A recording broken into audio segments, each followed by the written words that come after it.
peut-être nous proposer des sujets ou parler tout simplement de la radiocommunication. Allez, on va faire monter notre cher ami Vincent Magrou. On y va. Tu m'envoies Vincent, s'il te plaît. Voilà. Bonsoir, Vincent. Ça y est, je suis à l'écran. Ah oui, ça y est, tu es à l'écran. Oh là là, alors... j'ai même le nez rouge, dis donc. Ouais, les couleurs sont pas géniales, mais bon, c'est pas grave. Bonjour à tous. Alors, soit c'est la chaleur, Vincent, ou soit peut-être, je sais pas. C'est le café frelaté. Alors, Vincent, tu vas nous parler un petit peu du droit à l'antenne, un sujet un peu chaud quand même. Bah, c'est un sujet réglementaire, donc c'est jamais très marrant comme sujet. Bon, je vais essayer d'être le plus concis possible et essayer de ne pas vous endormir. On va essayer comme ça. Bon. Alors, en sachant que ce que tu vas nous proposer là, c'est la réglementation française, bien sûr, et chacun après fait ce qu'il a envie de faire. Nous, on donne les informations qu'on peut trouver sur les articles de loi ou sur Internet, mais c'est les derniers articles qu'on peut trouver au moment de notre live. Voilà, donc il y a eu des modifications, mais tu vas nous expliquer un peu tout cela, Vincent. Allez, je te laisse tranquille. Je crois que Clément va me mettre à la cave avec les autres et puis tu vas pouvoir lancer ton sujet. Ok. Je suppose que Clément va me mettre en bas dans un petit côté. Voilà, comme ça, je sais. Bonjour à tous. Et donc, effectivement, le sujet de ce soir, et comme vous pouvez le voir sur l'écran, eh bien, c'est le droit à l'antenne. Si ça veut marcher, ça serait pas mal. Voilà. Donc le droit à l'antenne, c'est un sujet qui est un petit peu vaste. Alors on va essayer de le simplifier si vous voulez bien, parce que au final, une fois on a compris le principe, vous verrez, c'est très facile. Et il n'y a pas beaucoup de différence. Il y a une différence essentielle, effectivement, sur certains entre les amateurs de radio et les radioamateurs, mais on verra que au final, il n'y a pas beaucoup de différence de l'un à l'autre dans la pratique pour installer ces antennes. Donc, comme l'a dit Joël, hein, il s'agit du droit à l'antenne en France. Hein, je n'ai aucune prétention de parler de droit à l'antenne dans d'autres pays, d'abord parce que je ne suis pas compétent, et puis parce que ensuite le droit à l'antenne est une spécificité française.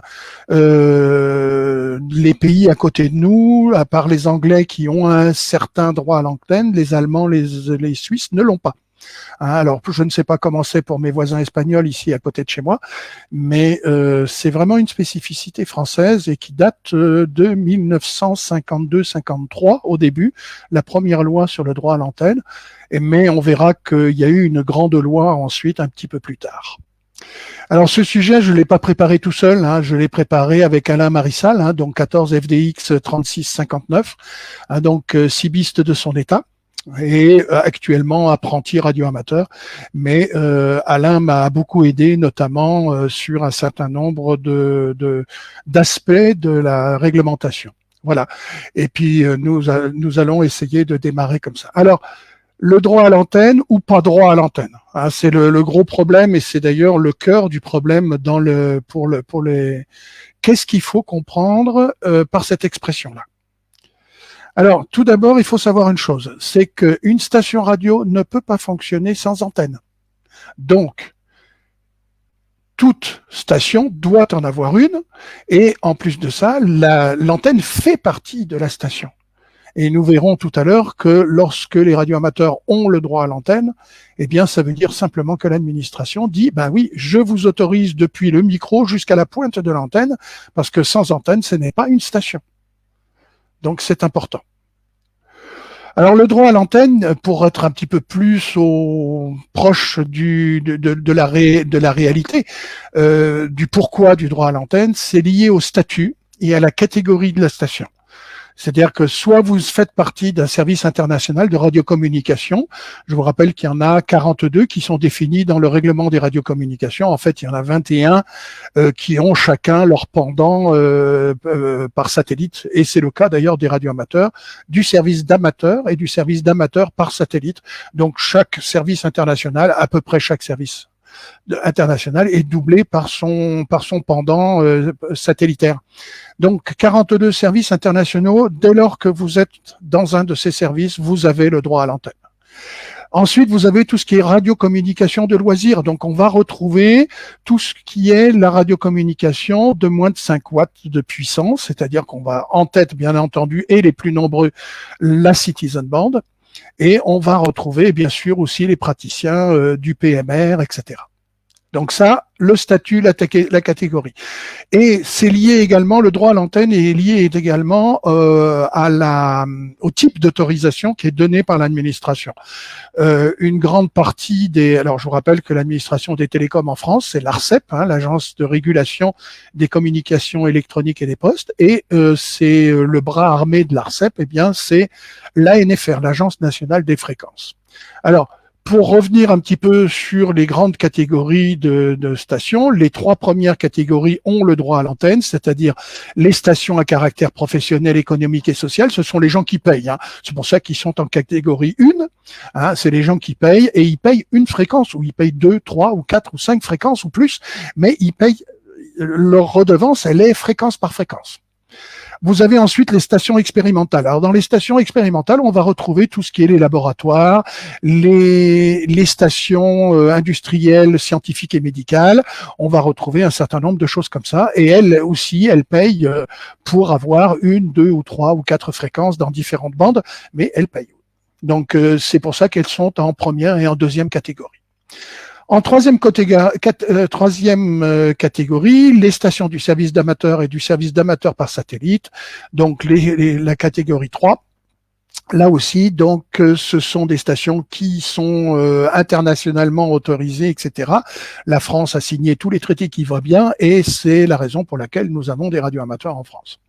Ensuite viennent 2 catégories qui sont les catégories de radiocommunication de loisirs. Donc, on a fonctionnement dans les radiocommunications de loisirs, comme je le disais il y a un instant, les canaux banalisés, en français, ou Citizen Band, l'ACB, qui sont de loin d'ailleurs les plus nombreux. Ensuite, on a d'autres, je ne les ai pas cités, mais vous les connaissez tous, toutes les autres stations de radiocommunication, les véliplanchistes, les parapentistes, les deltaplanes, la radio, tout ce qui est radio modélisme, etc. C'est ce qu'on appelle les radiocommunications de loisirs. Alors effectivement, l'État l'administration fait une différenciation, et ce qui est très bien d'ailleurs, entre l'ACB et les autres stations de radiocommunication dites de loisirs. Le droit à l'antenne, si on avait le résumé, eh bien, c'est la faculté qui est donnée à une station par les autorités, par l'administration, par les autorités officielles, de pouvoir installer une station avec des antennes sans avoir à demander préalablement l'autorisation de poser les antennes. C'est-à-dire que le droit à l'antenne va avec leur autorisation. Ce qui est le cas des 3 premières catégories dont je vous ai parlé, mais ce qui est un petit peu plus problématique, et on va voir pourquoi, pour les 2 catégories suivantes.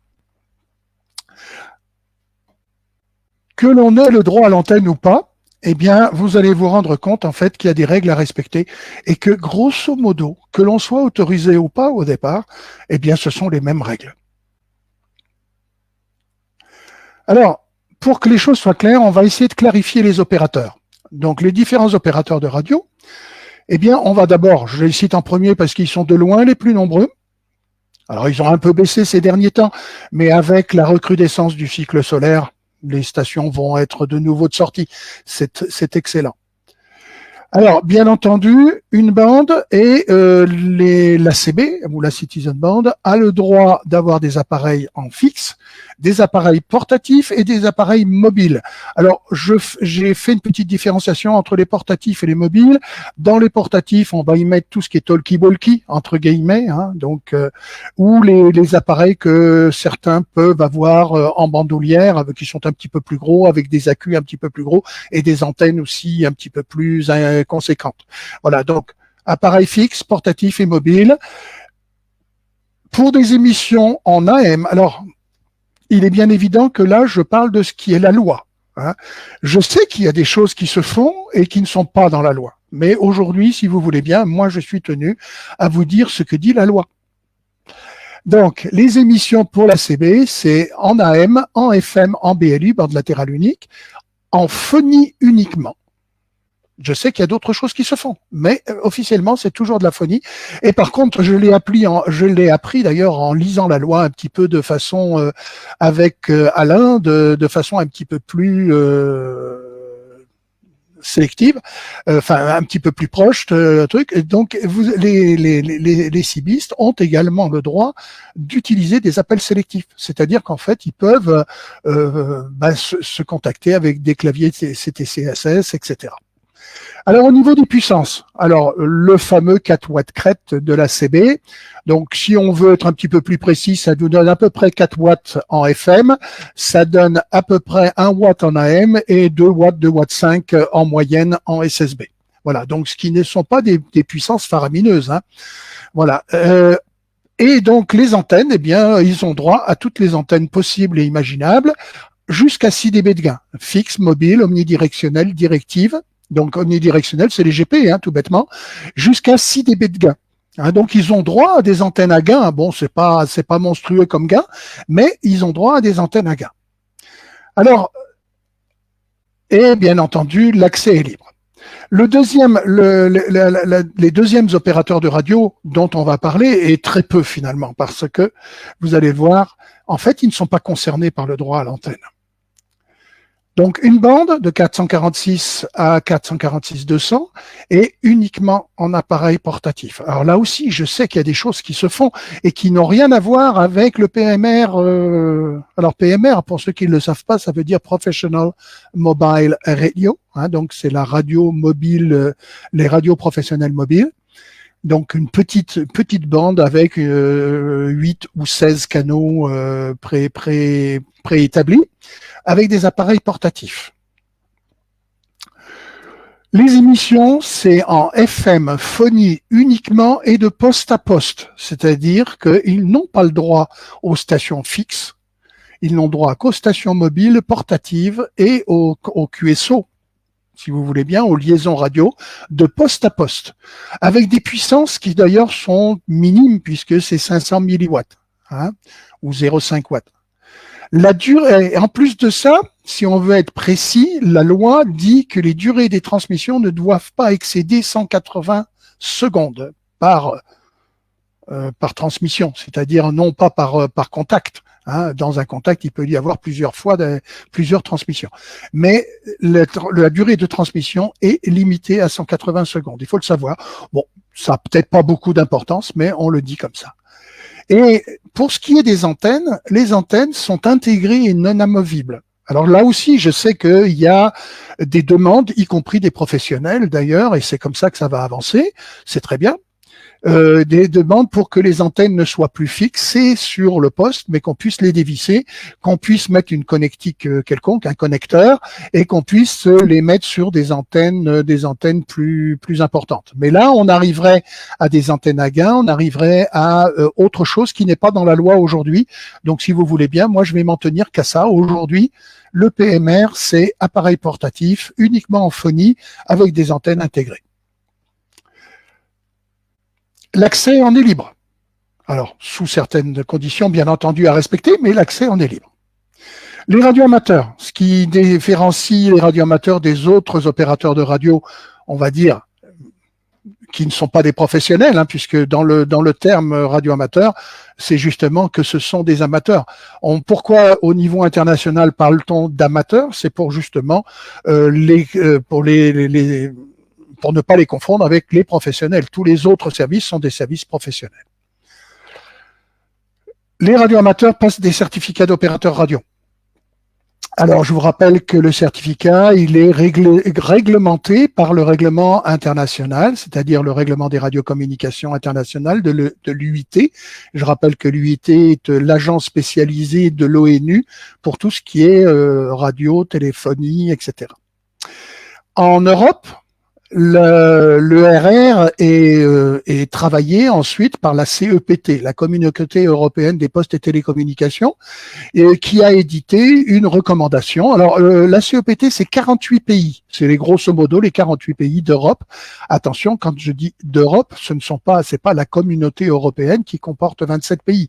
Là, il y en a 48. Hein, donc, c'est tous les pays européens qui sont membres de la CEPT de droit et qui ont émis une recommandation, la TR 6102, qui dit grosso modo, eh ben voilà, maintenant tous nos opérateurs radio, on va les former de la même façon et ils auront tous le même examen. Alors pas forcément sous la même forme, mais les connaissances doivent être les mêmes dans tous les pays, ce qui leur permet d'ailleurs d'une certaine mobilité. En France, c'est le ministère d'État, ou le secrétariat d'État actuellement des télécommunications qui s'en occupe, avec l'ARCEP dont on a déjà parlé et la NFR dont on a déjà parlé.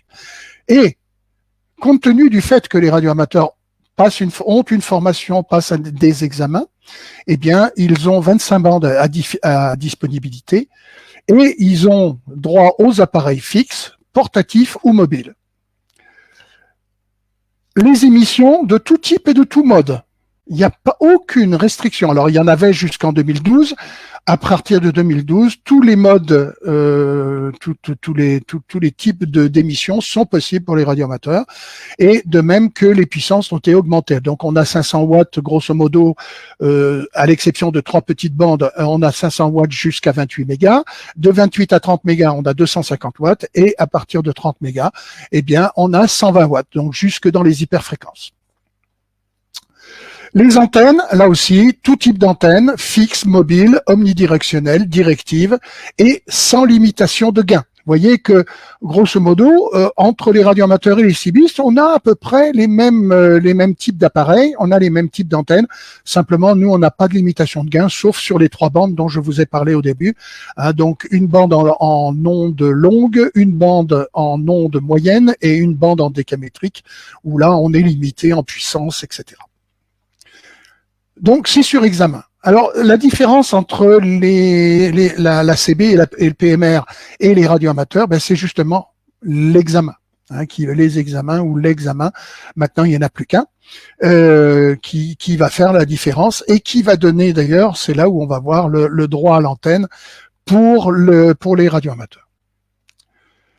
Alors, le PMR, ils n'ont pas droit à l'antenne. Le PMR, ils ont droit à des antennes intégrées, des petites puissances sur une seule bande de poste à poste. Donc, il n'est pas question légalement. Aujourd'hui, je sais qu'il y a des choses qui se font, mais je rappelle que ce n'est que de la phonie. Tous ceux qui font de la transmission de données, des transmissions d'images, des choses comme ça, ils sont pas dans le texte. Ils sont pas dans le texte. Peut-être que ça évoluera. Ça ne m'appartient pas. Mais aujourd'hui, si vous voulez bien, on ne parlera plus du PMR dans la suite de cet exposé parce que ils n'ont pas le droit à l'antenne. Donc c'est clair, c'est net, c'est sans bavure. C'est embêtant pour ceux qui le pratiquent. Je le conçois tout à fait. Je souhaiterais que ça puisse évoluer parce que je vois pas pourquoi il y a des limitations. Mais aujourd'hui, permettez-moi de ne travailler que sur la base de la réglementation exacte. Les radioamateurs, ben, comme vous les avez vus, ben oui, ils ont droit à l'antenne. Et les cibistes. Alors les cibistes, ben, ils ont le droit, ils n'ont pas le droit à l'antenne. Mais, et c'est le mais qui est important, ils n'ont pas le droit à l'antenne, mais la pratique de la CB est autorisée par l'État.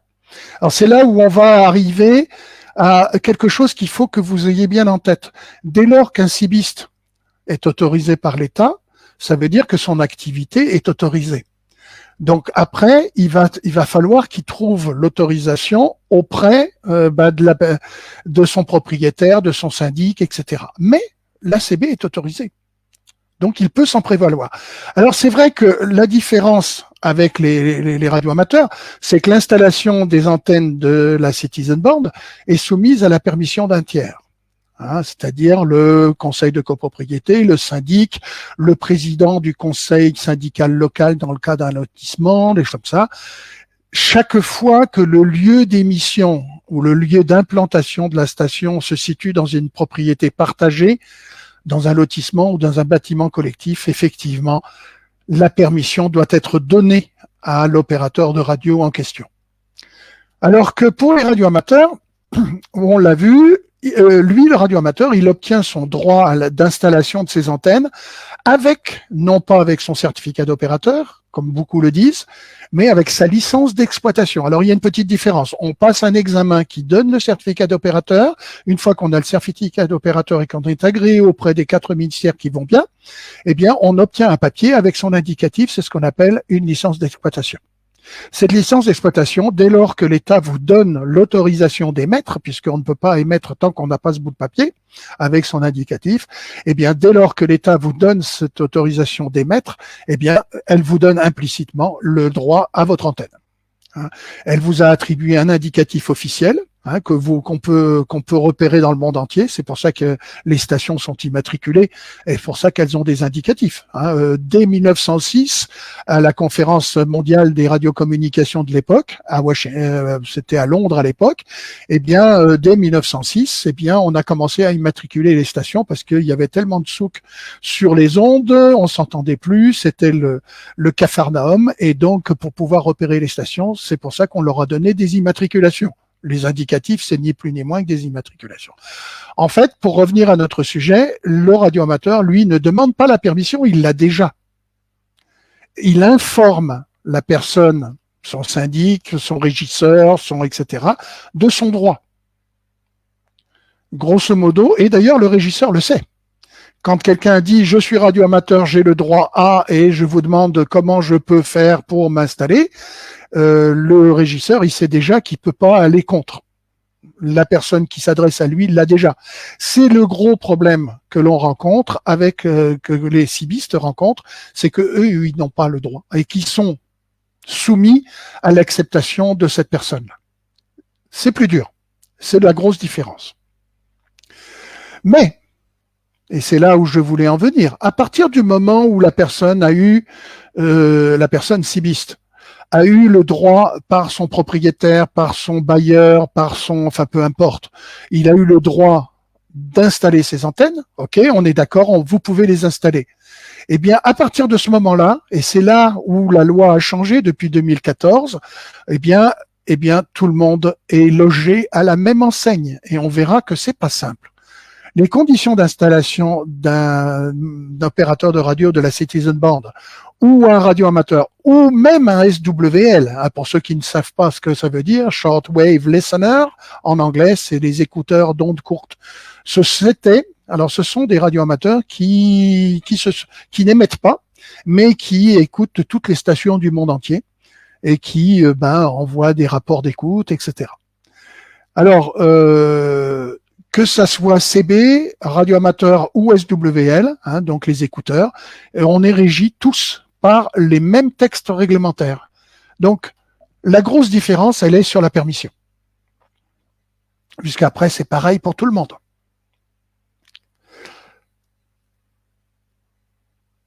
Ah, ça marche plus. Alors, revenons à ce qui fait la loi de base. Alors, je vous ai dit 52-53, le début du droit à l'antenne pour les radioamateurs, qui n'était pas complètement formalisé, c'était plutôt une jurisprudence qui s'était faite. Mais en 66, c'est bien une loi qui s'appelle donc une loi pour l'installation des antennes réceptrices de radiodiffusion. Alors, je vous rappelle que c'était à peu près il y a 60 ans, un petit peu moins de 60 ans. Et donc, à l'époque, la technique ne permettait pas les antennes collectives. Et donc, sur les immeubles, alors les plus anciens comme moi ont peut-être connu ça encore, des immeubles ou des maisons sur lesquelles il y avait 3, 4, 5, 15 antennes. Il y avait des forêts d'antennes sur les maisons. Et puis petit à petit, dans les années 70-80, on a commencé à mettre des antennes collectives avec des préamplis, etc. Donc ça n'a pas fait notre affaire, mais peu importe, c'est un autre débat. Mais au départ, eh bien, en 66, l'État a estimé qu'il était du droit de tout le monde de pouvoir capter les émissions de radiodiffusion. Et donc, à ce titre-là, chacun avait le droit de monter son antenne. Voilà. Et cette loi de 66, eh bien, c'est ce qu'elle donne. Elle donne le droit à tout citoyen. Et c'est ça qui est important. Elle donne le droit à tout citoyen, eh bien, de pouvoir avoir des antennes correspondant à son activité. Alors, on verra ensuite que les choses ont un petit peu évolué, la technique, je vous en ai déjà un petit peu parlé, et puis les jurisprudences. Alors, les jurisprudences, c'est ce qu'on appelle la chose jugée, c'est-à-dire qu'il y a eu des conflits, c'est devenu, les affaires sont allées devant le tribunal, et puis le tribunal a estimé que la loi pouvait être interprétée de cette façon ou de cette façon. C'est ce qu'on appelle les jurisprudences, parce que la prochaine fois qu'on est dans le même cas, eh bien, on va traiter l'affaire de la même façon. En fonction de la décision qui aura été prise. Et c'est pour ça d'ailleurs que les radioamateurs avaient bénéficié d'une jurisprudence même sur les lois avant 66 et qui a été renouvelée et perpétuée jusqu'en 67, puisque cette loi qui est toujours le fondement légal, même aujourd'hui encore, même si elle s'appelle toujours installation d'antennes réceptrices de radiodiffusion et qu'elle concerne complètement autre chose maintenant, mais c'est toujours le nom de cette loi. Elle, avec les différents amendements au gré des années, effectivement, en 67, les radioamateurs ont été inclus explicitement dedans, notamment avec un décret. Et puis, il y a eu en 88 également une circulaire ministérielle qui a renforcé cela, etc., qui donne des règles applicables dans les départements, puisque c'était une circulaire qui s'adressait au préfet du gouvernement, au préfet, pour permettre aux radioamateurs de bénéficier réellement de la loi de 67, puisque souvent il y avait des défauts d'application de la loi et il y avait une recrudescence des cas de portés devant les tribunaux. Donc le gouvernement s'en est ému. Voilà, et c'était aussi sous l'influence d'un certain président du REF de l'époque qui avait ça. Alors, la grosse étape ensuite, c'est 2014. On va y revenir. 2014, c'est une ordonnance. Alors, une ordonnance, c'est comme la loi. Une ordonnance, c'est du même niveau qu'une loi. Une ordonnance, c'est prise par le gouvernement, et elle doit être ratifiée par les deux chambres, mais elle a force de loi. C'est pas un décret, c'est pas un arrêté, etc. C'est une loi.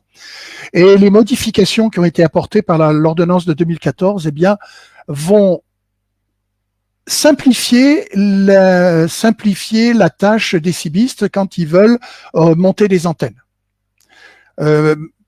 Bien entendu, le fait qu'il n'ait pas la permission, ça alourdit leur travail de projet de pose d'antenne, mais la loi de 2014, l'ordonnance de 2014 permet à ce moment-là bien de les traiter de la même façon quasiment que les radioamateurs, à peu de choses près.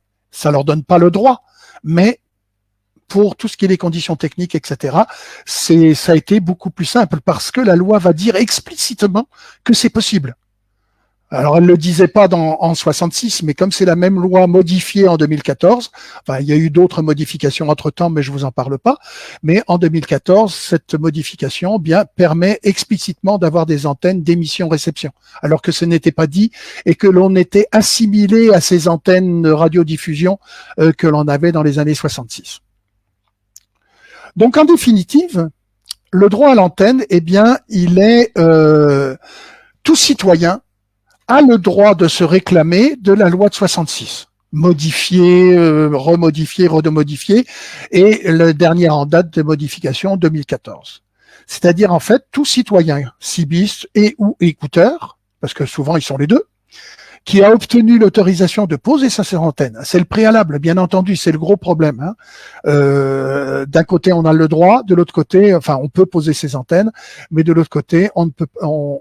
Et à partir du moment où un cibiste ou un écouteur a obtenu de son syndic, de son propriétaire, la possibilité de poser son antenne, à ce moment-là, ensuite, tout le monde va être traité à partir de cette loi de 66 rectifiée 2014.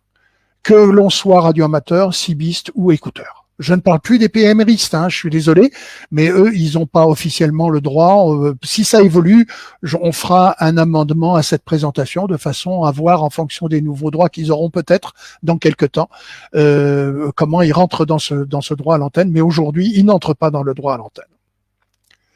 Alors, qu'est-ce qu'elle dit, la loi de 66 modifiée ? Donc, si on se réfère à Légifrance, qui est le journal officiel sur l'Internet, la loi qui a été publiée au journal officiel de la République française en 66, modifiée par l'ordonnance 2014-329, elle dit la chose suivante. Oh, ça, c'est pas comestible. Alors, on va mettre quelques soulignements. Voilà, ce qui est important est souligné. Le propriétaire d'un immeuble ne peut, nonobstant toute convention contraire, même conclue antérieurement.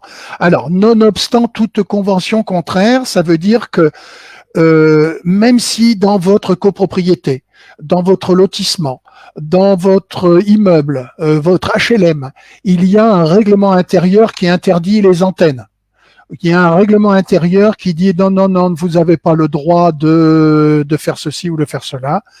La personne qui a l'autorisation, on va dire le cibiste avec autorisation de son propriétaire, le radioamateur avec autorisation de l'État, eh bien, va dire attention, vous devez appliquer la loi, j'ai le droit. Et un propriétaire d'immeuble ou un syndic de copropriété d'immeuble, par exemple, ne peut pas, au nom d'un règlement intérieur ou de quelque chose qui aurait même été décidé avant 66. On a sur certains règlements d'HLM des règlements qui datent de 1950, ou même quasiment après la guerre, 45, 46, 47, 48. Donc ce sont des règlements qui ont été pris avant la loi. Mais non. C'est un règlement seulement, et c'est un règlement propre au HLM, ça n'a pas valeur de loi. Et la loi s'impose toujours. Donc, le propriétaire d'un immeuble ne peut, nonobstant toute convention contraire, donc il n'y a pas aucun texte contraire qui puisse contrarier l'application de la loi, même si c'est plus vieux que la loi, donc il ne peut pas s'opposer sans motif sérieux et légitime à l'installation, à l'entretien, au remplacement ainsi qu'au raccordement d'une antenne extérieure réceptrice de radiodiffusion, ça c'est l'ancien texte de 66, et ce qui est nouveau, ou réceptrice et émettrice de télécommunications fixes. Alors, les télécommunications fixes, c'est tous ceux qui ont le droit d'avoir des stations fixes. Les cibistes, les radioamateurs, etc. Donc, en 2014, ça rentre dans la loi. Jusqu'en 2014, entre 66 et 2014, c'était des jurisprudences, il fallait argumenter, etc. Là, cette fois-ci, dans la loi, il est marqué que ça peut être soit des antennes pour la radiodiffusion, mais ça peut être aussi des antennes réceptrices et émettrices de télécommunications fixes. Donc, dans la loi de 2014, une fois que chacun a ses permissions, il peut en bénéficier et il a donc le droit de faire les démarches qui vont bien pour avoir son antenne sur son toit, même si c'est pas le sien et qu'il faut le partager avec d'autres. Grosso modo, ce que dit la loi, c'est que la loi est la loi et qu'elle ne peut pas, on ne peut pas y déroger, elle s'applique tout le temps. Elle s'applique tout le temps et la seule façon, il faut le savoir, la seule façon de contester une loi, c'est de porter le conflit d'affaires devant un tribunal. Il n'y a qu'un tribunal qui peut dire si on peut appliquer la loi entièrement, tout parti, etc. Pour s'opposer à cela, il faut que le propriétaire ou le syndic de votre maison, de votre immeuble, eh bien, s'il veut s'opposer à la loi, s'il veut s'opposer à l'installation de vos antennes, eh bien, il doit saisir le tribunal d'instance du lieu où se situe votre résidence dans un délai d'1 mois. On va voir cela dans un petit instant. S'il ne le fait pas, vous allez lui écrire. Coucou, je suis radioamateur. Coucou, je suis cibiste. J'ai la permission de mon propriétaire etc. Je vous demande l'autorisation d'accéder, etc., de monter mes antennes. S'il ne réagit pas dans le mois, c'est-à-dire 1 mois plus 1 jour, on va dire 1 mois franc.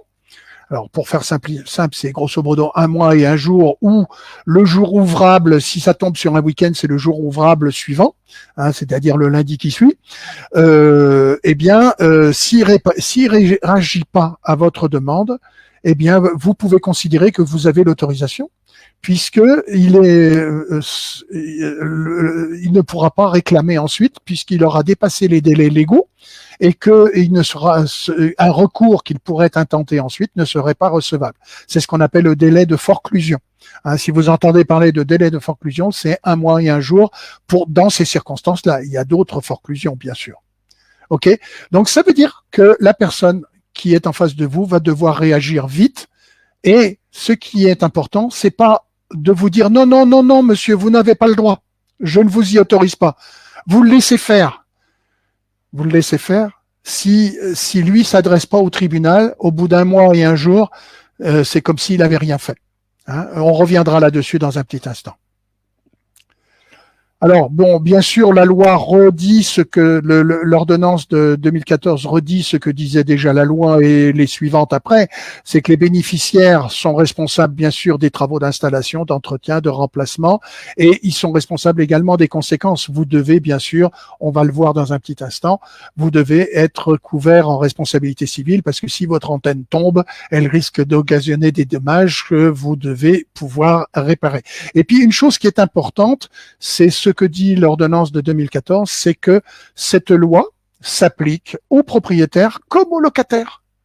Parce que dans certains cas, on pouvait faire la différenciation entre celui qui était propriétaire de son appartement dans un immeuble et celui qui n'en était que le locataire. Donc maintenant, c'est fini. Alors, autre aspect des choses qu'il faut voir, c'est comment peut-on permis de construire ou déclaration préalable de travail, de travaux. Donc, il faut faire des déclarations. C'est là où tout le monde, que ça soit le radioamateur, le cibiste ou le SWL, on est tous à la même enseigne. Alors, permis de construire, on va passer très très vite. Hein. Si on se réfère à servicepublic.fr, c'est une autorisation d'urbanisme pour tous les travaux importants de construction, de bâtiments, etc. Il est délivré par la mairie et pour un certain nombre de cas, et dont les pylônes et antennes radio lorsqu'ils ont une certaine dimension supérieure à 12 mètres et à 4 mètres pour les antennes, etc. La déclaration de travaux, eh bien, c'est la même chose, mais vous n'avez pas besoin de permis. Alors, le permis ou la déclaration de travaux, d'ailleurs, si vous comparez les formulaires, eh bien, c'est exactement les mêmes. Il n'y a que les en-têtes qui changent. Pourquoi? Parce que permis de construire, on vous donne la permission de construire ou non. Les déclarations de travaux, vous avez le droit de le faire, mais l'État veut contrôler ce que vous faites. Savoir si vous êtes conforme aux réglementations sur l'urbanisme, etc. Donc, déclaration de travaux, ça permet à l'État de contrôler, mais on sait que vous avez le droit. Vous n'aurez pas d'interdiction après une déclaration de travaux, alors que vous pouvez très bien avoir une interdiction après une demande de permis de construire. Par contre, l'État va devoir éventuellement, dans certains cas, vous dire, bah non, attendez, là, il me manque une pièce, ou là, vous êtes dans tel cas ou dans tel cas, vous ne pouvez pas le faire en l'état, il faut faire telle et telle chose en plus. Voilà. Là aussi, c'est les mâts et les pylônes avec des dimensions différentes, hein, donc on retrouve ceci. Alors, ce qu'il faut savoir aussi, il y a 5 ou 6 petits points que je vais vous énumérer rapidement, mais on les survole comme ça, c'est simplement pour que vous les ayez entendus. Il faut savoir que les antennes et les pylônes qui n'ont pas de fondation en béton, c'est-à-dire les pylônes qui ne sont pas des autoporteurs ou des pylônes autoportants, sont considérés comme des constructions précaires et amovibles. C'est-à-dire qu'en fait, c'est une série de tuyaux, de tubes, de ferrailles, de boulons, etc. Et ça peut être démonté. Et donc, ces constructions précaires et amovibles, des pylônes, même des pylônes de type Balmet ou autre, eh bien, ils sont pas assujettis à permis de construire. Je dis bien à permis de construire. Ça veut dire que il faut quand même faire une déclaration de travaux. Mais on vous demandera normalement jamais un permis de construire pour des pylônes ou supportant des antennes n'ayant pas de fondation en béton dans le sol, etc. Les constructions dites provisoires. Pour l'État, ce que le texte, le Code de l'urbanisme considère comme des constructions provisoires, c'est des constructions toute nature, hein, pas seulement les antennes, installées pour moins de 3 mois. Alors avec contrôle de l'État, hein, bien sûr. Donc installées pour moins de 3 mois, elles ne sont pas soumises au Code de l'urbanisme. Ce qui veut dire que pour nous, lorsque cibiste ou radioamateur, on va faire des activations sur des lieux, sur des montagnes. Récemment, moi j'ai activé l'Hermione dans le port de Bayonne. Bien, on a monté les antennes, mais on n'était pas soumis ni au Code de l'urbanisme, ni aux zones de protection, etc. Parce que installation de moins de 3 mois. Hein. Alors ça, c'est valide pour toutes sortes d'installations, bien sûr, et bien entendu les antennes EMA support. Pour les antennes verticales, une chose qu'il faut que vous sachiez, c'est que c'est la hauteur totale de l'ensemble mât plus antenne. Alors on dit bien antenne verticale, parce que les antennes de type Yagi ou autres, les antennes directives, elles sont à plat. Donc ça pose pas trop de problèmes. Mais par contre, c'est vrai qu'une antenne verticale, si on prend une antenne CB ou une antenne 28 mégas pour les radioamateurs, la demi-onde 5,50 m, le quart d'onde, éventuellement on peut monter les quarts d'onde à 2,75 m. 2,75 m plus un mât, etc. Donc ce qui est important que vous sachiez, c'est la notion de 12 mètres au-dessus du sol. C'est pas 12 mètres de pylône plus l'antenne, non. C'est l'ensemble, depuis le sol jusqu'à la pointe de l'antenne, qui ne doit pas dépasser les 12 mètres. Donc, si on verra dans un petit instant sur un tableau que si votre pylône est un petit peu plus bas et que vous mettiez un quart d'onde, c'est pas forcément le plus efficace pour du 27 mégas, mais vous êtes dans les clous. Vous n'avez pas besoin il n'y a pas de formalité à faire. Par contre, si dans une de ces dimensions, votre antenne dépasse les 4 mètres, on est, à une demi-onde, à 5,50 m, c'est quand même bien pratique, hein. Voilà. Et pour les radioamateurs, c'est pareil pour pour les antennes décamétriques, hein. Il faut savoir une chose, c'est que c'est pas parce que vous aurez eu une démarche positive, que vous aurez eu votre demande de préalable de travaux, votre déclaration de préalable de travaux qui aura été validée, que lorsque vous modifierez votre installation, vous serez obligé de tout refaire. Toute modification substantielle, si vous changez un haut-banc, vous n'avez pas besoin de refaire le truc. Par contre, si vous vous passez d'une antenne de telle dimension à une antenne de telle autre dimension et qui dépasse les 4 mètres, vous serez obligé de refaire toute la procédure.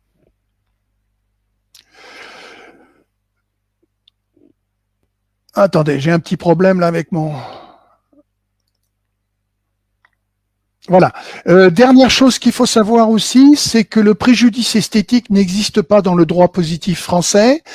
Toutes les personnes, alors à part dans certaines circonstances, mais lorsqu'un particulier vous attaque parce qu'il trouve que vos antennes sont pas jolies et qu'elles dépareillent parce qu'il les voit depuis son salon et que ça dépareille son paysage, ça n'est pas juridiquement fondé et ça n'est pas juridiquement ils n'auront pas gain de cause, hein. Donc le préjudice esthétique, je vais y arriver, n'existe pas en droit positif français. Voilà. Par contre, bien entendu, ça pose un certain nombre de problèmes. On est depuis les années 80-90 et vous le verrez également que le code de l'urbanisme a pris ce tournant-là également. Donc, d'un côté, l'ordonnance de 2014 simplifie les choses, mais de l'autre côté, les derniers articles et décrets du code de l'urbanisme, tendent à complexifier les choses, notamment à cause du problème esthétique. On va revoir ça dans un petit moment. Alors, il faut savoir, avant-dernier point, dans la déclaration de travaux, vous avez plusieurs phases, plusieurs chapitres, plusieurs parties. Il faut savoir que les parties 6, 7 et 8, DP6, DP7 et DP8, sont justement, c'est ce que je vous disais à l'instant, elles sont dirigées vers le côté esthétique. De l'environnement, etc. Donc, je vais pas dire c'est parce que c'est à la mode, ça fait plus de 20 ans que ces textes existent, mais c'est vrai que ça tend à complexifier un tout petit peu l'installation d'antennes pour les passionnés de radio que nous sommes.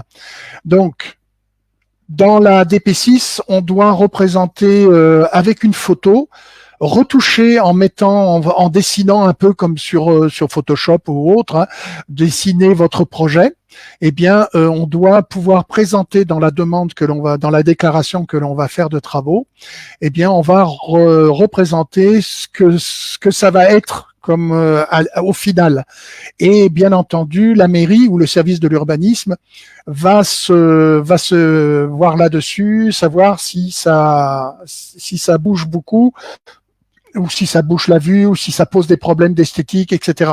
Alors, bien entendu, c'est pas recevable en droit, mais par contre, c'est vrai qu'ils ont le droit de dire, ah ouais, mais là, vous changez quand même beaucoup votre façade de la maison avec un gros pylône devant, c'est plus tout à fait, la notion d'aspect extérieur, eh bien, va jouer aussi. Donc, ça, c'est pas sans poser quelques petits problèmes, que l'on soit radioamateur, que l'on soit CIBIS ou SWL, bien sûr. Alors, pour les antennes qui font moins de 4 mètres, c'est-à-dire les antennes non soumises au code de l'urbanisme, il suffit de faire une esquisse, il n'y a pas besoin de les mettre sur une photo. On aura également, alors c'est toujours dans le même truc, c'est la DP7 qui va vous demander une photographie permettant de situer le terrain, et puis le pavillon dans son environnement proche. Donc, vous voyez que autant jusqu'en 2014, on n'en parlait pas beaucoup, mais par exemple les articles 421.5 ou 421.6 et suivants, ils datent des années 90. Et donc, vous voyez, on a pris le tournant également du problème du problème de l'esthétique des antennes, qui, bon, du coup, on a quelques contraintes supplémentaires, quelle que soit notre pratique de radio. On a la même chose avec donc une photo du terrain lointain avec la résidence, la photo, etc., de façon à voir comment tout ça va s'intégrer dans l'environnement. Donc ça, d'où qu'on vienne et quelques types de radio nous soyons, eh bien, ça va poser des problèmes en plus. Une petite chose qu'il faut que vous sachiez avant que je change de sujet ou presque, c'est qu'il peut être intéressant quand vous savez que vous êtes dans un lotissement ou dans un immeuble où ça risque de poser problème. Il peut être intéressant pour vous, même si c'est un peu plus lourd, bien entendu, si vous êtes dans des dimensions qui respectent le moins de 12 mètres, le moins de 4 mètres, vous n'avez pas de formalité à remplir. Par contre, de temps en temps, ça peut être intéressant de le faire quand même si c'est plus long, même si c'est plus lourd. Parce que s'il y a un litige ensuite, vous pouvez dire, ah, attention, moi, j'ai fait tout ça dans les formes, j'ai l'autorisation. Voyez, là, le petit paplard du service de l'urbanisme. Donc, ils ont estimé que c'était bon, etc. Si vous avez des réclamations à faire, vous allez les voir. Ça peut être intéressant dans certains cas que vous pouvez avoir, certains d'entre nous sont dans des situations qui sont pas forcément aussi faciles que le gars qui est au sommet de sa colline, au milieu de ses champs à lui, et qui n'a aucun problème, pas de vis-à-vis, etc.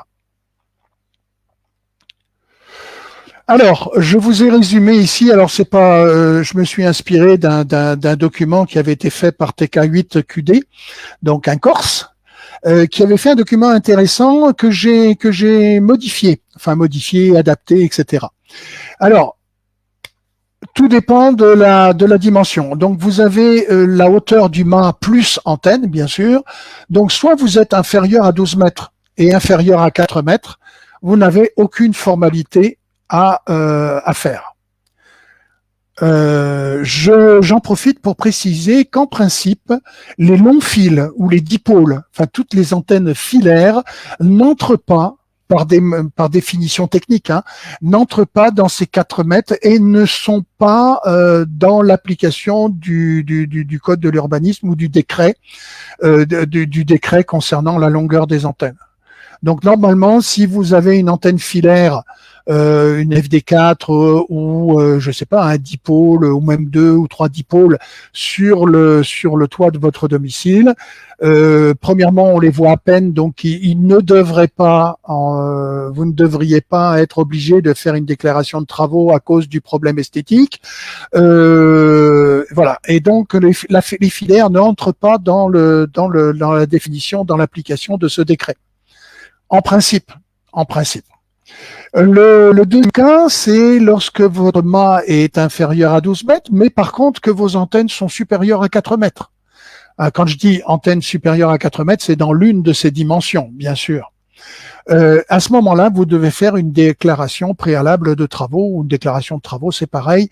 Le terme de préalable a été introduit dans les années 90. Avant, on parlait simplement de déclaration de travaux.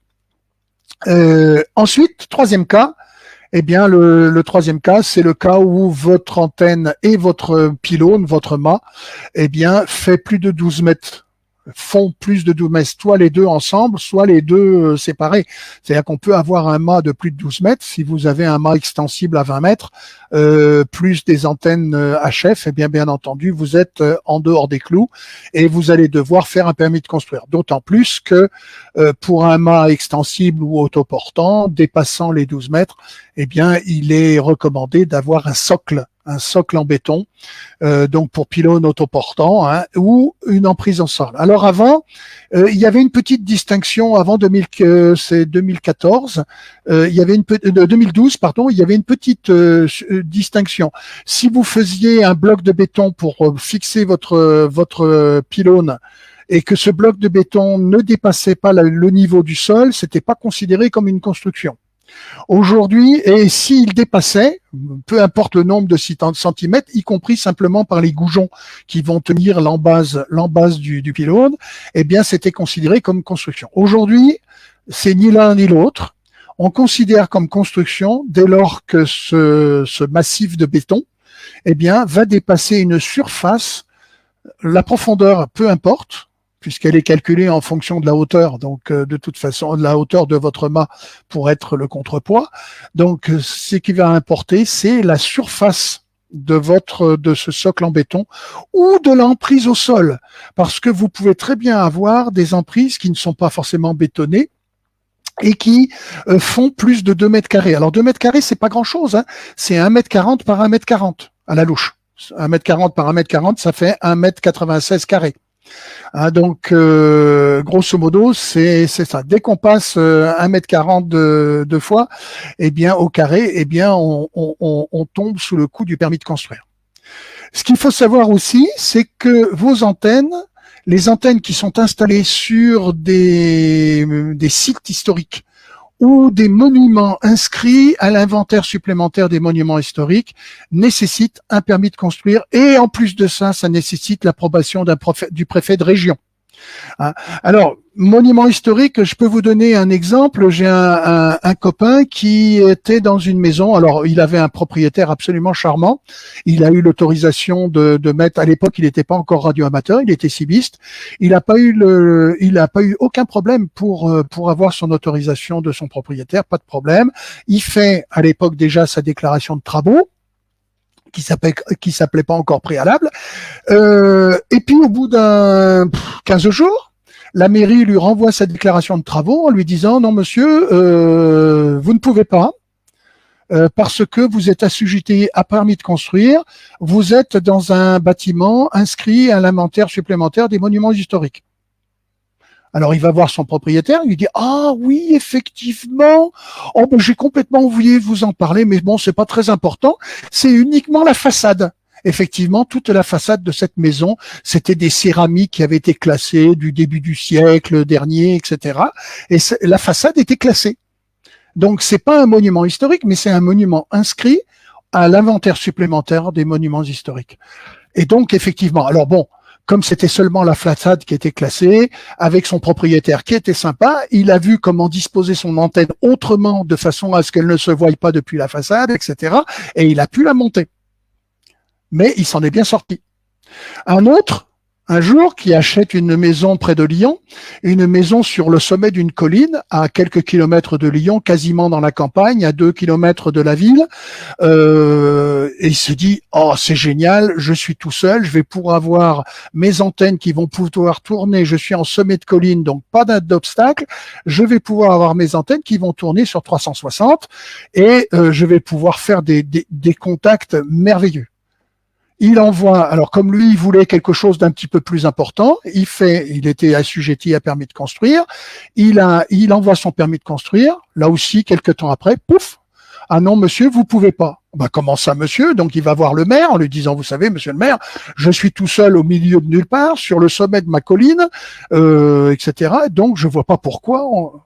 Il avait seulement oublié une petite chose, c'était que il avait à côté de chez lui, la voie qui allait de Lugdunum à Augustodunum, c'est-à-dire de Lyon à Auxerre. Et c'était une voie romaine. Et il avait, à moins de 500 mètres de sa maison, superbe au milieu de rien du tout. Et sur le sommet de sa colline, il avait une borne de 60 centimètres de haut, une borne romaine qui était classée monument historique. À moins de 500 mètres de ça, et l'architecte des bâtiments de France n'a jamais voulu donner l'autorisation. Il a été obligé il a revendu sa maison et il a déménagé. Vous voyez que ça peut aller. Alors les deux cas que je vous donne se sont pas réglés de la même façon, bien entendu. Mais vous voyez, là, d'un côté, il y avait un radioamateur qui a été obligé de déménager, et de l'autre côté, un cibiste qui, lui, a eu gain de cause parce qu'il avait un propriétaire sympa, et que en plus de ça, bon, il y a eu accord avec les bâtiments de France. Vous voyez que c'est pas simple. Alors, dans les autorisations, les choses aussi auxquelles il faut que vous fassiez attention, eh bien, c'est tous les sites protégés, les sites remarquables. Alors, on va les passer très vite parce que vous le connaissez tous. Ce sont tous les villes, les villages qui ont des centres historiques, des patrimoines architecturaux, archéologiques, artistiques, d'intérêt public, etc. Donc, c'est ce qu'on appelle les sites protégés ou patrimoniaux remarquables.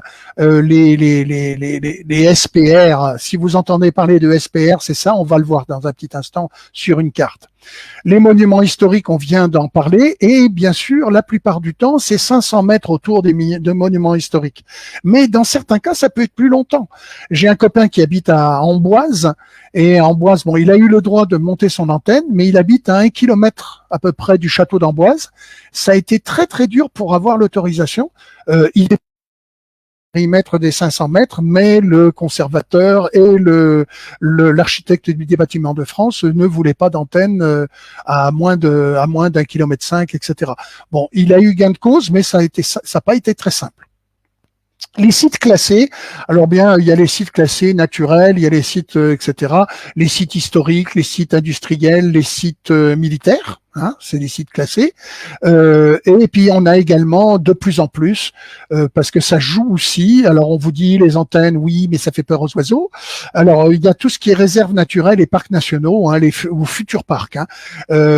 Ici, chez moi, j'habite aux portes du parc national des Pyrénées, et il y a aussi des règles pour monter les antennes parce qu'il y a le pré-parc. Et le pré-parc, c'est ce qui sera la future emprise de l'extension du parc. Donc, dans ce pré-parc, ils acceptent quasiment rien.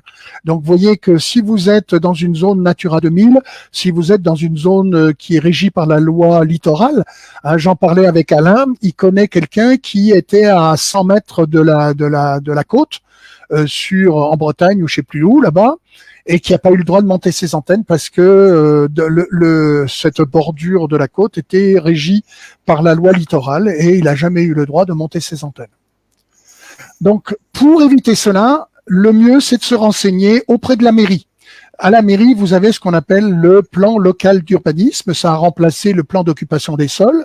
Et dans ce plan local d'urbanisme, eh bien, vous allez avoir un certain nombre de choses. Là, je vous présente une petite carte du plan d'urbanisme de Charleville-Mézières et je vous ai fait des flèches. Alors, vous avez le fameux SPR. Vous voyez ce périmètre, je ne sais pas si vous le voyez parce qu'il était très très fin, ce périmètre violet ici, qui est le centre historique de Charleville. Et donc, c'est le fameux SPR. Si vous êtes dans ce centre-là, vous avez beaucoup de difficultés pour avoir vos antennes. Hein, c'est donc le secteur de protection quasiment maxi dans les villes. Ensuite, vous avez les servitudes, ce qu'on appelle des servitudes pour la protection des communications. Alors, protection des télécommunications, PT1 et PT2. Alors, nous, ce qui nous conseille, c'est officielles, de stations gouvernementales plutôt qu'officielles, puisque les radioamateurs sont stations officielles. Le PT2 nous intéresse peu, c'est celui qui est ici, hein, qui est, vous voyez la zone verte ici, c'est-à-dire que là, il doit y avoir quelque part des faisceaux hertziens, et quand vous avez des grands ensembles, des grands immeubles, eh bien, ça fait obstacle au passage des ondes, surtout dans les ondes très très hautes, et donc les sociétés de construction de bâtiments, d'immeubles, eh bien, doivent tenir compte des zones de protection d'immeubles. Bon, la PT2, on s'en fiche, c'est pas notre truc. Par contre, vous avez aussi les monuments historiques, AC1, hein, vous en avez ici. Et alors, vous voyez ici, PT1, c'est juste autour de la préfecture. C'est uniquement la préfecture, ce qui se comprend d'ailleurs, puisque c'est les services de radiocommunication de l'intérieur qui sont là. Et donc là, il y a une zone de servitude. Mais en principe, les radioamateurs, on n'est pas impacté par les préfectures, on est impacté par d'autres choses. Voilà, ça ressemble à ça, et donc vous avez différents trucs de couleurs ici, vous les voyez ici, donc qui vous disent sur une carte, bon, si vous voulez vous installer et que vous êtes sur un monument historique dans un périmètre SPR, hein, eh bien le périmètre protégé patrimonial remarquable, vous êtes mal barré. Voilà, il vaut mieux aller planter ses antennes ailleurs. Mais bon, c'est pas impossible. Hein. Cher Vincent. Oui. J'ai presque fini. T'as presque fini? Allez, je te laisse finir. Oui. Et puis, parce que j'ai deux personnes à passer. Ah, oui, mais... Fini. Alors, toujours dans le permis de construire, donc je vous parle des servitudes de protection des émissions réception radioélectrique, on va dire du gouvernement. Hein, donc, vous avez différentes catégories. Il faut savoir qu'on peut avoir l'information. Donc, celle qui nous intéresse, c'est surtout l'APT1, parce que les servitudes de protection télécom 1, les autres ne nous intéressent pas, et on peut avoir l'information via l'ANFR, hein, l'Agence nationale des fréquences. Il suffit de leur écrire, leur dire, bah voilà, je suis à tel endroit, je veux monter ça, est-ce que je suis soumis à ça? De temps en temps, dans les PLU, ça se voit aussi. Voilà, simplement pour vous montrer des zones de servitude au tir de l'aéroport d'Orly, hein, donc les zones de protection radioélectrique. Vous voyez que c'est pas une mince affaire, hein, et que ça couvre un sacré terrain. Là, vous avez quasiment des zones maximales. En plus de ça, vous avez une zone militaire en plus, etc. Alors ensuite, il faut savoir, est-ce que vous êtes propriétaire ou locataire? Ça, c'est important. Propriétaire ou locataire, soit vous êtes propriétaire d'un logement privé individuel, de votre maison. Vous n'avez aucune démarche à faire. Hein, l'installation est libre. Par contre, vous le verrez dans tous les cas, informez vos voisins. Plus vous aurez des relations agréables avec vos voisins, moins vous aurez de problèmes pour pouvoir monter vos antennes. Hein. Soit vous êtes propriétaire d'un logement individuel dans un lotissement. Alors là, il y a deux cas de figure parce que tout dépend si vous êtes propriétaire ou non du terrain, vous n'êtes propriétaire que de votre maison ou de l'ensemble terrain plus maison. Là, il y a des statuts un petit peu différents. Donc, si vous êtes propriétaire de votre parcelle, vous êtes chez vous et en principe, sous réserve d'avoir de bonnes relations avec vos voisins, vous pouvez très bien monter vos antennes. Bien sûr, vous aurez certainement les déclarations qui vont bien, mais vous n'avez de demander de permission à personne. Par contre, dans d'autres cas de lotissement, il se peut qu'il y ait une association de gestion. Ça s'appelle un syndicat local, une association syndicale locale, etc. Il va falloir que vous fassiez là aussi au moins une information pour dire, ben voilà, j'ai l'autorisation, mais j'ai l'autorisation soit en tant que propriétaire, je peux faire, soit je suis radioamateur, soit je suis cibiste avec autorisation, et je vais monter une antenne, et donc j'informe mes voisins, je vais les voir, je leur explique, j'arrondis les angles, etc. Sinon, il faut envoyer un courrier avec lettre recommandée et accusé de réception, bien sûr. Le troisième cas du propriétaire, c'est le propriétaire qui est copropriétaire d'un appartement en immeuble de copropriété. Et là, on va être obligé de faire un premier courrier, alors d'information pour les radioamateurs, puisqu'ils ont déjà le droit, mais aussi d'un courrier de demande d'autorisation pour les SWL et pour les cibistes d'installation d'antennes. Alors, bien entendu, en se basant sur la loi de 66, rectifiée 2014, mais ça n'empêche qu'il faut faire un premier courrier avec des pièces du projet, des schémas, des plans, copie des démarches entreprises. Ah, il faut un S à entreprise et une garantie des assurances en responsabilité civile, tout ça par lettre recommandée avec accusé de réception. Si on vous l'accepte, à ce moment-là, il va falloir que, comme vous êtes dans un immeuble en copropriété, que vous fassiez une demande d'accès aux parties communes, parce que le toit, généralement, sur un immeuble, c'est ce qu'on appelle une partie commune. Donc là aussi, il faut informer les voisins. Donc, vous voyez, ne mettez pas la demande d'accès au toit en même temps que la demande d'autorisation au truc. On ne met, généralement, en matière juridique comme ça, on ne met qu'un sujet par lettre. Si vous demandez les deux, vous risquez de n'avoir de réponse que pour l'une des deux questions. Et lorsque vous serez amené à faire votre déclaration de travaux, eh bien, vous aurez que la moitié des réponses. Donc, faites une première lettre pour la demande d'autorisation et une deuxième lettre pour la demande d'accès. Et vous joindrez ensuite à la demande d'autorisation, la déclaration de travaux, vous joindrez bien sûr les deux réponses.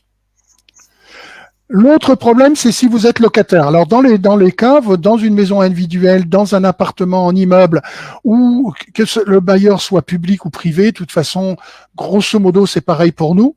Hein. Donc, toujours le premier courrier d'information pour les radioamateurs, le premier courrier de demande d'autorisation d'installation des antennes pour le SWL ou le CBIST, avec toutes les pièces. Vous voyez qu'en fait, c'est grosso modo la même chose. Hein, sur un immeuble collectif, et après acceptation, vous faites le deuxième courrier pour l'accès aux parties communes. Et bien sûr, dans tous les cas, vous informez les voisins. Alors, dans la procédure, on va regarder la faisabilité d'abord. C'est pas la peine de vous lancer sur une demande de permis de construire ou une déclaration de travaux si vous découvrez ensuite que vous n'y avez pas droit. Donc, la phase 1, c'est le contrôle de faisabilité. Eh bien, vous allez vérifier les zones de servitude de radioélectrique. Hein, c'est la première qu'il faut regarder, parce que si vous regardez les monuments historiques et que vous regardez ensuite si vous n'avez pas le droit parce que vous êtes dans une zone de protection, eh bien, c'est pas la peine de faire la demande suivante. Hein. Donc, commencez par la servitude radioélectrique. Vous vous adressez à la NFR, hein, l'Agence nationale des fréquences. Elle va vous répondre. Vous vous adressez à la mairie pour le PLU, hein, pour savoir si vous êtes dans un site remarquable, s'il y a des astreintes de distance, hein, etc. Et puis, vous regardez également que vous soyez pas régi par la loi littorale, parce que ça, c'est ou une loi de protection animalière. Hein. Dans la région d'Angers, il y avait il y a des zones avec des espèces de crapauds un peu particuliers. Il y a des zones de protection animalière avec des espèces de scarabées qui n'existent que là et où on a le droit de ne rien faire. Donc, y compris de monter le truc. En plus de ça, l'exemple que je vous ai donné du camarade qui était dans un monument historique, enfin qui était dans un monument classé, inscrit, etc. Si vous êtes vous-même dans ce type de périmètre ou dans ce type de bâtiment, bah ça va poser d'autres problèmes et vous serez non pas obligé de faire une déclaration de travaux, mais une demande de permis de construire. En plus de ça, ce permis de construire ne sera pas traité uniquement au niveau de la mairie, il sera traité également au niveau du préfet de région. Consultation de votre assurance. On va vous le demander dans la déclaration de travaux ou le permis de construire. Donc ça, c'est la deuxième phase. Vous devez vérifier dans votre assurance et dans votre contrat d'assurance s'il y a une clause qui couvre vos antennes individuelles et leur mât support en responsabilité civile. Si c'est le cas, c'est très bien. Je sais que par exemple, les gens qui sont à la GMF, hein, pour ne pas la citer, eh bien, c'est compris c'est marqué explicitement dans leur contrat. Donc c'est très bien, il n'y a qu'à faire la photocopie du contrat et ça marche très bien. Si par contre vous ne l'avez pas dans votre contrat, vous devez poser la question ou prendre même rendez-vous avec votre assureur et présenter votre projet. Donc là aussi, il faut déjà l'avoir un petit peu cogité avant. Vous pouvez faire ajouter la clause dans votre contrat. Ça vous coûtera peut-être un petit peu plus cher. Et puis, si c'est pas possible, eh bien, vous négociez. Et puis, si c'est toujours pas possible, vous dites à votre assureur, bah, écoutez, monsieur, je vais prendre une autre assurance parce que la vôtre ne me convient pas. Et généralement, ça les fait un petit peu réfléchir. Donc, généralement, ils acceptent de négocier après. Mais bon, c'est pas forcément facile. En ce qui me concerne, j'avais été obligé de changer d'assurance.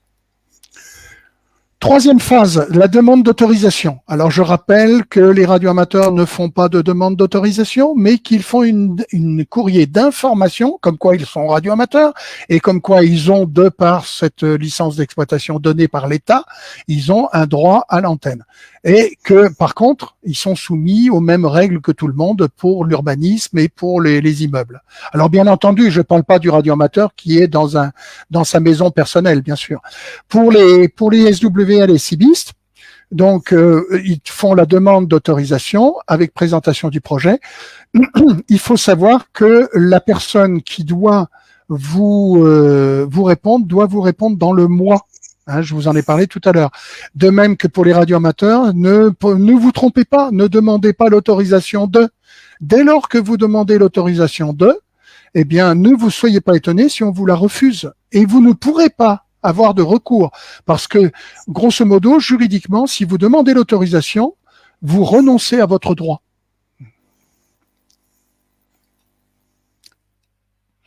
Ensuite, dans les pièces à joindre, alors on va pas trop rentrer dans les détails parce que vous le verrez, il suffira que vous vous fassiez repasser la bande, faites arrêt sur image et vous aurez bien entendu en fonction de votre catégorie, mais grosso modo le certificat d'opérateur ou le certificat de la carte d'écouteur pour les gens qui ont un indicatif d'écoute. Les descriptions du système, les plans, les schémas, l'attestation d'assurance. Attention, il faut que dans l'attestation d'assurance, il soit marqué explicitement que vos antennes et votre mât support sont bien couverts par l'assurance. Il faut que ça soit marqué en toutes lettres. Et bien entendu, n'hésitez pas à faire la photocopie de tous les textes en vigueur dont je vous mets les références à la fin. Vous avez un délai à respecter et eux aussi un délai. Votre bailleur, il doit vous répondre dans le mois franc. Donc, déclaration de travaux, on doit vous répondre dans le mois. Le bailleur ou votre régisseur ou votre syndic de copropriété doit vous répondre dans les 3 mois.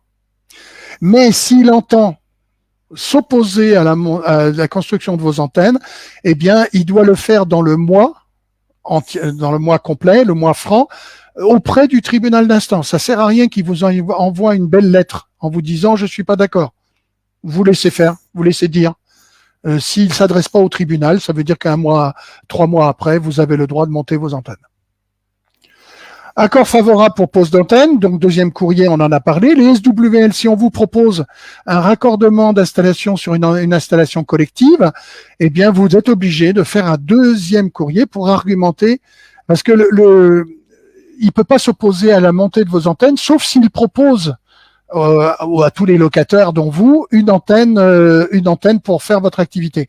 Bon, bien entendu, si c'est une antenne d'émission-réception, il vous la propose pas. Une antenne de réception pour les ondes radioamateurs ou les ondes CB, eh bien, bien entendu, c'est pas lui, il fait dans les ondes haut débit, dans les ondes télé, etc., avec des antennes collectives. Donc, il va pas vous proposer, mais vous êtes obligé de faire un deuxième courrier en recommandé, bien sûr, avec accusé de réception. Et s'il y a un refus, eh bien, si votre propriétaire ne vous notifie pas le refus auprès du tribunal dans les 3 mois, c'est-à-dire qu'en fait, il a 1 mois pour interjeter, faire un recours, eh bien, ça n'est pas bon. Donc, mais par contre, vous êtes obligé d'attendre la réponse du tribunal. Alors, très rapidement, la phase 4, c'est la réalisation du dossier avec la déclaration préalable de travaux. Donc là, je rentre pas dans le détail, mais c'est vrai que vous allez être obligé de faire un ensemble de pièces annexes. Vous allez être obligé de remettre cette déclaration préalable remplie et complétée à votre service du urbanisme de votre commune. Et vous êtes obligé d'y aller. Je vous conseille pas de l'envoyer. Vous êtes obligé d'y aller parce que on va vous donner un numéro de récépissé et on va vous donner le récépissé. Ce numéro de dossier, eh bien, c'est le numéro que vous serez obligé de mettre sur les tableaux que vous serez obligé d'afficher dans votre propriété pour montrer les travaux. Le permis de construire, c'est la même chose, mais donc là, ça se passe autrement. Alors, au bout du compte, vous allez être obligé, une fois que vous aurez terminé les travaux, de faire une déclaration d'achèvement et de conformité des travaux. C'est obligatoire. Et là, vous avez 90 jours pour les faire. J'attire votre attention là-dessus et j'attire votre attention sur le cadre numéro 4. Parce que comme vous avez fait des travaux, on va vous demander dans le cadre numéro 4 si ça augmente vos surfaces d'habitation. Alors, il est bien évident que même si vous avez fait une déclaration de travaux, ça n'a pas augmenté vos surfaces créées, ça n'a pas créé de surface. Donc, surtout, faites très attention de mettre 0 mètre carré, d'indiquer 0 mètre carré, parce que sinon, vous verriez vos impôts sur machin d'habitation, vous verriez vos impôts changer de catégorie. Alors, très rapidement, vous avez ici une chronologie. Donc, on a le dépôt de déclaration. Au bout d'1 mois, l'administration urbaniste doit vous donner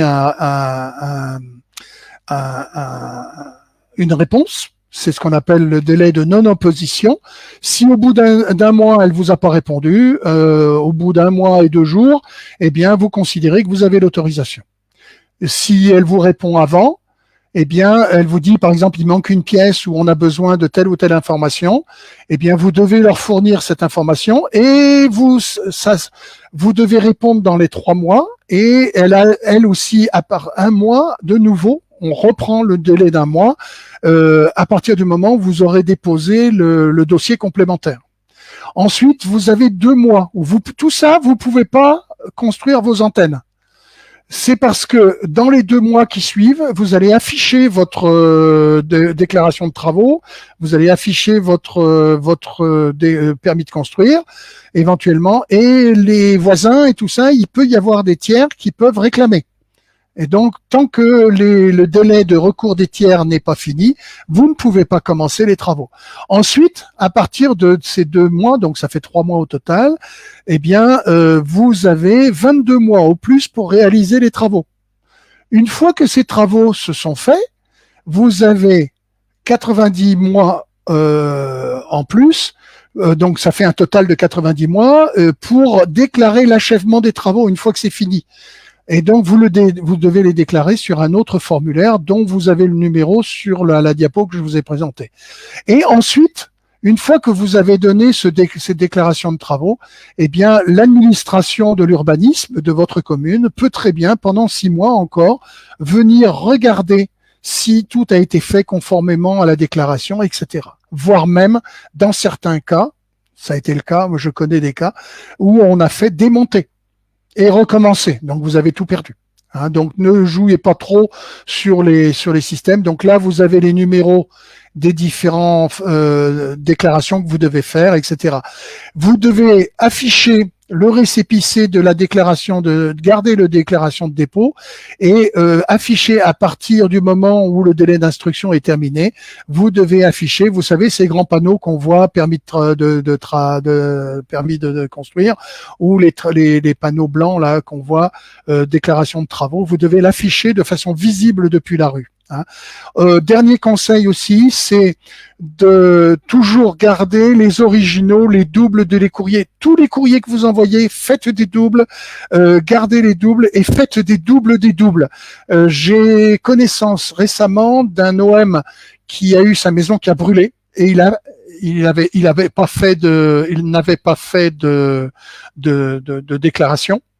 Et donc, quand ils ont reconstruit, normalement, il avait déjà les papiers, et là, il a été obligé de tout refaire, parce qu'il avait tout perdu.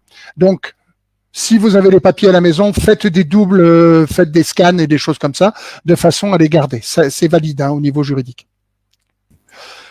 D'une façon générale, si vous me permettez un dernier conseil, si vous avez des problèmes, si vous êtes dans une situation conflictuelle par rapport aux antennes, eh bien, quelle que soit cette situation, que ce soit avec vos voisins, avec l'organisme gestionnaire de votre immeuble, etc., consultez un avocat, consultez des services juridiques spécialisés.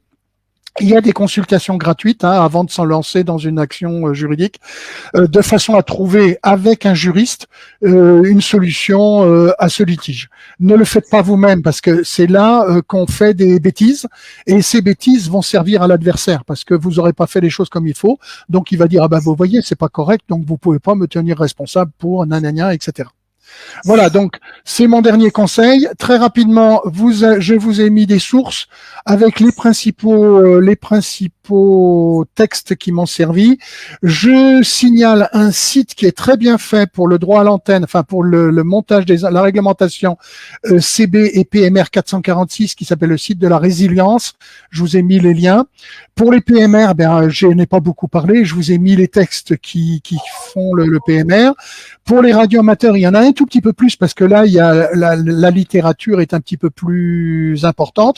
Vous avez ici la fameuse ordonnance de 2014 et vous avez ici un certain nombre vous avez le cadre juridique de la NFR et un certain nombre de radioclubs ou d'individuels qui ont des dossiers très très bien montés sur l'internet. Il y a beaucoup de conneries sur l'internet, si vous me permettez cette expression-là.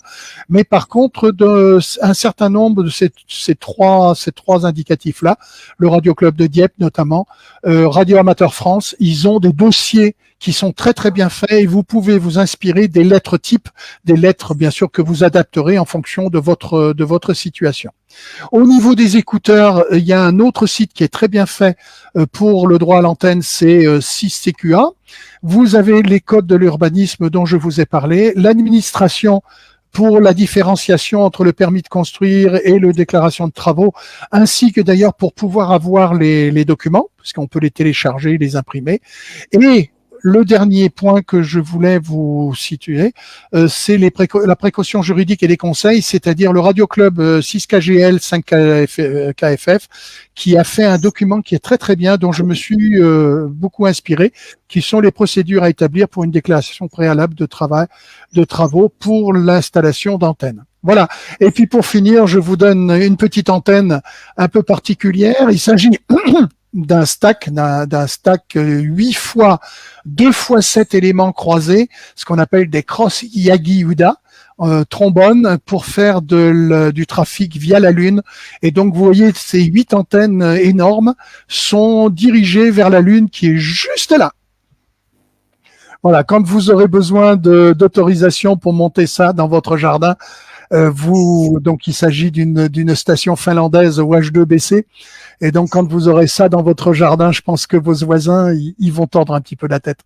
Merci de votre attention et je repasse le microphone à Joël. Merci Vincent. Clément, voilà. Merci Vincent, très instructif. Un sujet long, mais il fallait tout déployer et tout expliquer. Voilà. Toute personne pourra dire maintenant qu'ils ne sont pas informés